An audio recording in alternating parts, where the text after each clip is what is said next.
All right, welcome back, guys. Big time fantasy football. So today we got the second half of our top 24 wide receiver list. It's not wasting time. Let's get right into it. So I'm Let's, gonna start our let's well, Nick. Actually, why don't you start it off? yeah. So we went with DJ Moore. He's going to be in that fourth tier for us as well. He had a career year this year, put up the most receptions, yards, and I believe touchdowns that he has in his career. He played super well with the Bears, especially when Justin Fields was playing. He was hyper targeted by him. In the games that Justin Fields was playing, he averaged about 16 points per game, which is good for wide receiver six on the season. In the games without Fields, he only averaged 7.8. So definitely a big difference there. We'll see if Justin Fields comes back to the Bears, if they get a great quarterback in the draft, Caleb Williams.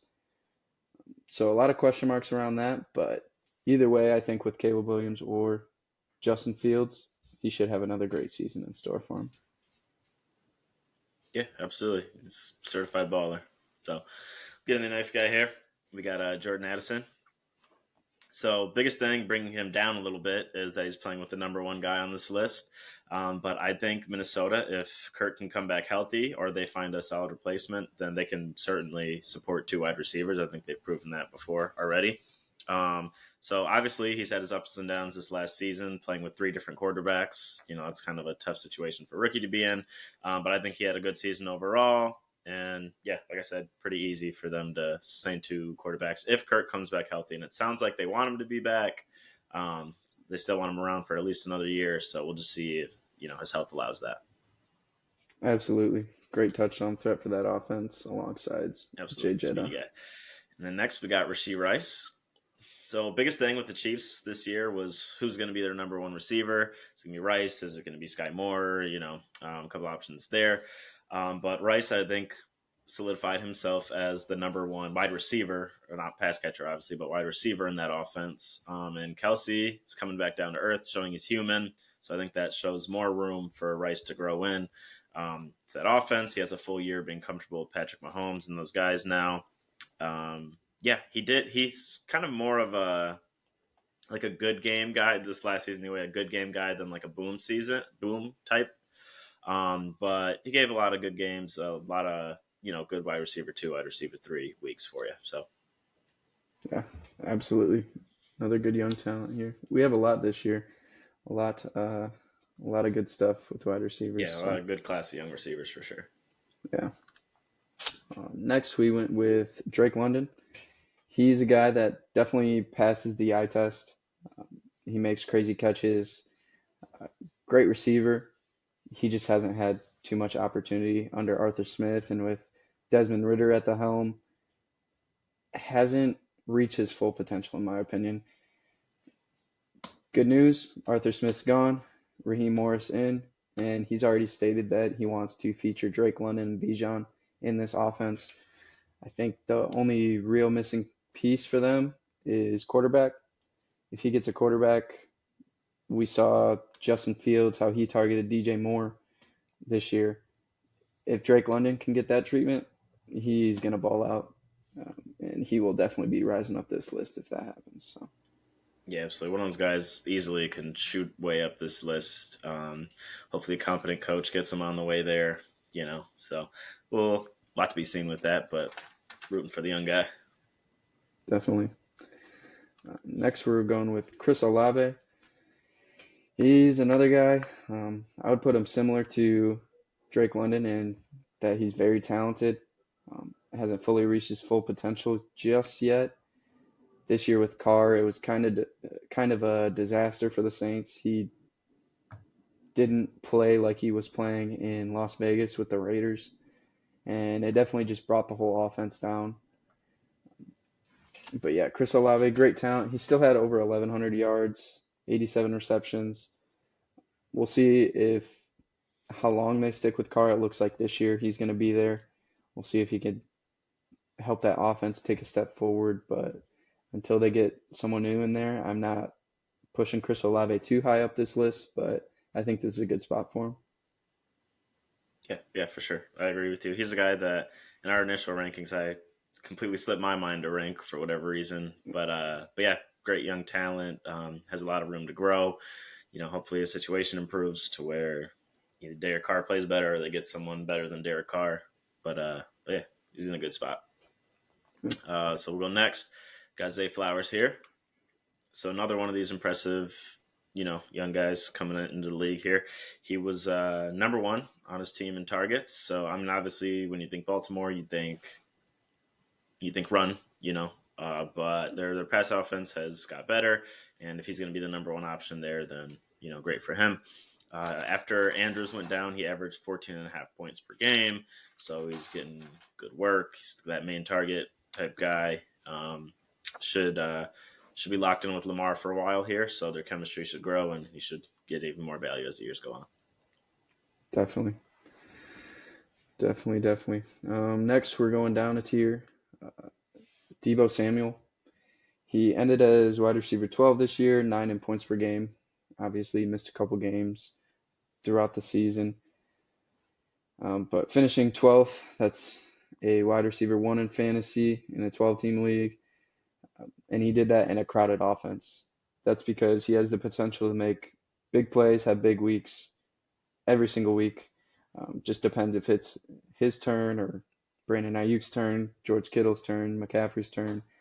But as we were talking about in part one, sounds like Brandon Ayuk's 80% of the way out the door.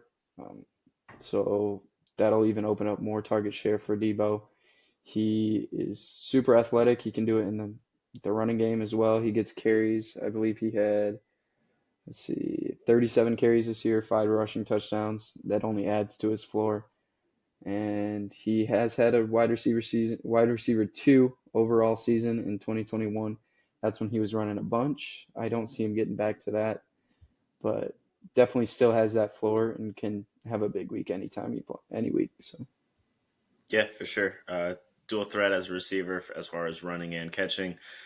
He's a bit of a bruiser, which sometimes he gets bruised himself. So, he'll miss games here and there, but great talent, and crowded offense, like you said, but Ayuk probably leaving should open more touches for him unless they fill the hole, which doesn't seem like something they need to rush out and do to get another receiver or anything. Yeah, but we'll put the next two guys together here.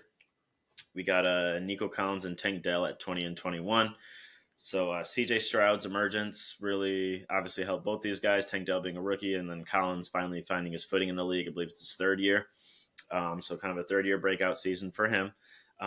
Dell was actually 16th in points per game.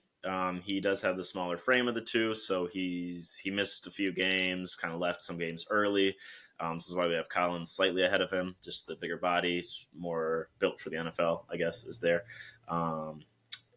Yeah, best ability is availability, but two great guys. This is a team that they could even try the market for like a true alpha wide receiver 1, which would obviously cap these guys' top potential. But as of now, as it stands, there's 2 top targets. So, yeah, should be great for them.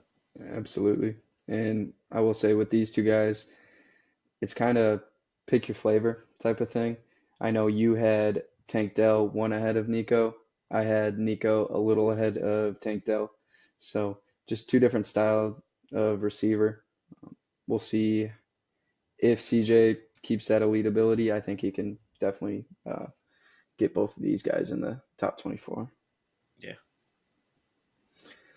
Next, we went with T. Higgins.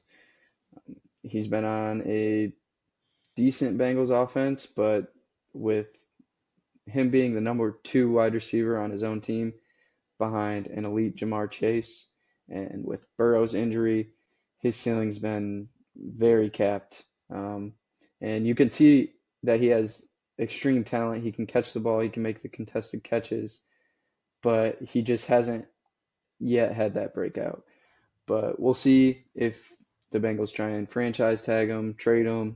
We'll see what happens this offseason. I believe he's going to have a change of scenery, and I think it'll do him a lot of good. And yeah, we'll see how that goes for him. Anything you want to add? All right. So as you guys saw at the end of the tail video here. My video decided to cut out, so we're just going to re-record our last two guys and get it wrapped up from there. Maybe throw some honorable mentions in. But our next guy at 23, we got DK Metcalf. He's still only 26 years old, so he kind of is one of those guys that is younger than he kind of feels. But his big thing is he has that side and that breakaway speed. He can take any pass 50 yards to the house. So yeah, as of right now, I still think he's the wide receiver one over there. But yeah, so that's what we got at 23. Absolutely. And I think he'll just get even more opportunity the older that Tyler Lockett gets. We like him there. Yep. Next, we're going with Jaden Reed.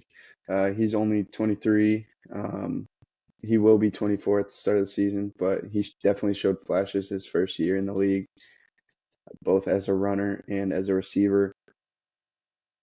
Packers showed that they want to get him the ball. They like to get him out on jet sweeps, get him the ball in his hands anytime that they can. And with Jordan Love there, he showed promise. The fact that they're just going to grow together in that offense does a lot for his outlook. Yeah, for sure. I know that we were kind of putting the list together. We're kind of in between him and JSN for this last spot, but we decided he has a better chance of being the wide receiver one in his offense. So we just we gave him the edge. But yeah. So, do you have any honorable mentions you want to throw out? Yeah, I'll throw out Stephon Diggs. He didn't have the best end to his season. He started super hot, was really consistent, and then basically dropped off the face of the earth towards the end there. But definitely still an elite talent. He's getting close to that age mark where receivers start going downhill, but I think he's definitely got a good year, maybe two, if he stays with this Bills offense. So. Yeah, for sure. And then I would throw out just Keenan Allen, just because he is going to be kind of on the decline now, but he just had a great season, kind of dragged teams to the fantasy playoffs. So I still think there's value in him. Absolutely. All right. I think that'll do it for us today. Cool, yeah. Well, thanks for tuning in. We're a little late on that Saturday mark, but we got the video out finally. So thank you guys for tuning in. If you're this far, make sure to subscribe, help us out with being a new channel. But yeah, that's it for Big Time Fantasy Football. Have a good one, guys. Peace.